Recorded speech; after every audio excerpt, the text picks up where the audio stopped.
Jack, a 16-year-old boy, arrives at his maternal aunt and uncle's house to spend the holidays. Since his father's death, he has felt completely alone, and coming here is his escape.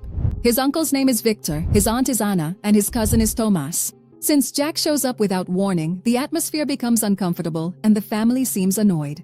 The first tension arises at the door when no one really knows how to welcome him. After greeting his aunt and uncle, Jack looks for Tomas in his room, but he doesn't seem happy to see him. After a brief conversation, Tomas apologizes for not having visited him after his father's passing. They go out together and talk as they walk, with heavy silences between them. Soon, a family argument arises about where Jack will sleep. When the guest room is mentioned, Anna insists that it's now a storage room and the discomfort grows again. Tomas explains that his room is too small to share. Jack replies that he doesn't mind and can sleep anywhere, trying not to cause any trouble. In the end, they assign him a tiny room. After showing him the room, Victor calls his sister, Jack's mother, to reassure her. He assures her that the boy will stay with them for a few days, and she sighs in relief because Jack had left home without telling anyone.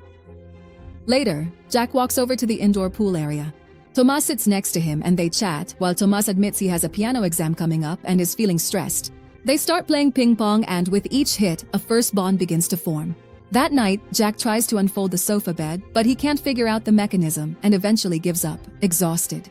At dawn, Tomas comes in to call Jack for breakfast and finds him still on the floor. He asks Tomas for help and Tomas easily sets up the sofa, highlighting the difference between the two. While they're eating, Jack says he wants to fix the pool. Anna and Victor ask why, and Jack explains that he knows how to do it and can repair it.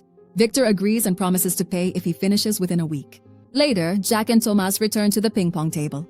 Victor has to leave for a few days for work in another city. He hurriedly says goodbye to his family, leaving an absence that reshapes the dynamics of the house. Anna caresses her dog, whom she loves like her own child. The house becomes quieter, and Jack notices the emptiness Victor leaves in every corner. The tension shifts into the everyday. After a while, Anna goes out running with Jack, Tomas, and her dog Simon. The group stops near a small pond, where the still water reflects a dull sky. Jack gets ready to go in, but Anna stops him firmly, insisting that the water is dirty.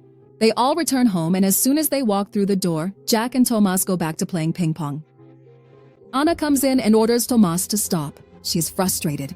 Tomas spends the day playing and neglects his studies. She scolds him and sends him inside, her stern gaze fixed on him. Then, she reminds Jack to continue with the pool, pointing out the half-finished work. The pressure on Tomas and Jack's duty hang in the air. Jack cleans the pool, scrubs the edges, picks up leaves, and focuses on the bottom. Anna comes over and asks him to join her for a walk with Simon. They walk in silence until she asks about his father, saying she understands his loneliness. The conversation becomes intimate, and their words sound closer than before. Suddenly, a bee stings Jack on the neck. Anna leans in to check the reddened skin, and Jack takes that moment to kiss her. She doesn't get upset. On the contrary, she smiles and tells him to go back home. Later, Anna carefully tends to the wound, and Jack looks at her differently, as if a door has opened that he can't close. Jack's heart changes its rhythm. A little later, Jack plays ping pong again, but this time it's Anna who holds the paddle in front of him. The exchange is gentle and restrained, with glances that say more than the hits. Tomas shows up with a saw and asks Jack to help him cut down a tree. Anna goes out to run errands, and the sound of the saw breaks the silence. Jack climbs the tree, looking for the exact spot to cut, and Jack loses his footing. He falls hard, injures his arm, and his skin splits open. Tomas runs. He helps him inside. When Anna comes back and sees Jack hurt again, she gets scared. Jack says he's fine and downplays the fall, trying to reassure her. Later, Tomas sits at the piano and plays a new melody he has composed for them. The calm, however, doesn't last long. That night, Jack and Tomas set up a tent and camp by a pond near the house. Darkness falls and the two of them stay awake talking for hours. At dawn, they return home with their trust in each other a little stronger. Back home, Tomas resumes playing ping pong with Jack, even though Anna insists he should be studying. The insistence turns into tension, and the tension erupts. Frustrated, Anna ends up breaking the ping pong table, putting an abrupt end to the distraction. The next day, she takes Tomas to a piano competition and asks Jack to look after Simon until they return. After they leave, Jack goes back to working on the pool and starts laying the tiles. Tired, he goes into the bathroom to freshen up and then wanders around the house looking for some air. At that moment, Victor calls and Jack tells him that Anna and Tomas are out before hanging up and collapsing onto the bed. He falls asleep almost instantly, exhausted from the day. Anna returns earlier than expected, and her arrival interrupts his rest. She approaches Jack, gently changes his bandage, and mentions that she'll soon have to go out again to pick up Tomas. Then, she goes to her room to rest, leaving the door slightly ajar. Silence fills the hallway. Meanwhile, Jack slowly approaches Anna's room. He watches her sleep and his mind focuses on a single thought: romance. Anna senses his presence at the doorway, smiles, and with a gesture invites him to come closer.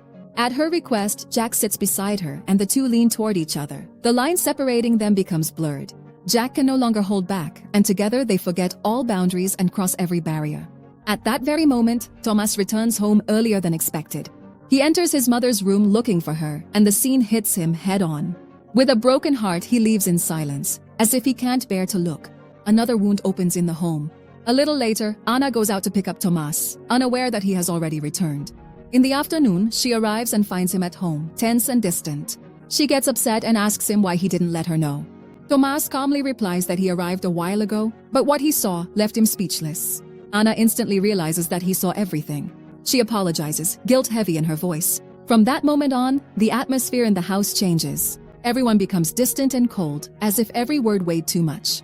Tomas barely speaks to anyone, and Anna keeps her distance from Jack, sending him back to the loneliness he wanted to leave behind.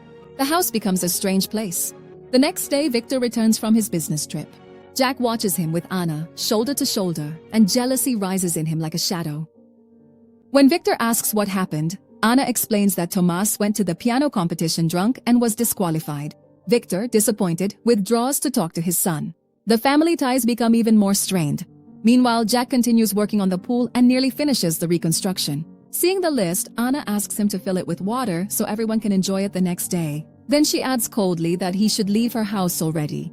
Jack burns inside, convinced that in Victor's absence, Anna took advantage of him to fill a void. Anger settles in. That night, Jack turns on the taps and fills the pool to the brim with water. Afterwards, he returns to his room and starts packing his things to leave in the morning. As he gathers his belongings, he sees the money Anna left as payment for the repair. The gesture weighs more than it seems. His decision hardens. The next morning, Jack says goodbye to Tomas and gets ready to leave.